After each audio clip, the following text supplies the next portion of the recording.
இது அடிச்சுதான்னு தெரில. வா வா வா கடிச்சிட்டாங்களா அடிச்சாங்களான்னு தெரில. ஆ ஆ இந்த கழுத்தாண்ட வீங்கின மாதிரி இருக்குதுல்ல. இல்லை காதையே கடிச்சு வச்சுக்கிறாங்கம்மா. காதையே கடிச்சிருக்குதும்மா. நாய் தான் ஒன்னாட ஒன்று கடிச்சிக்கின்னு இருக்குதுங்க. அது கூட இதை மட்டும் ஏன் கடிக்குதுங்க எனக்கு ஒன்றும் தெரியல.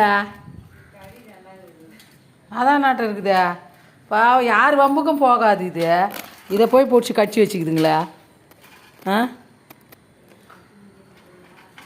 முன்னதான் காயம் பட்டுது, ஏதோ மஞ்சா கிஞ்சா வச்சு ஆற்றணும். இப்போ வேற கடிச்சு வச்சுக்குதுங்க. என்னவா?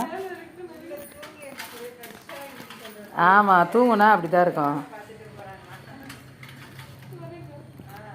இல்லை எப்படி கடிச்சு வச்சுக்குது பாருமா. சிங்கத்தை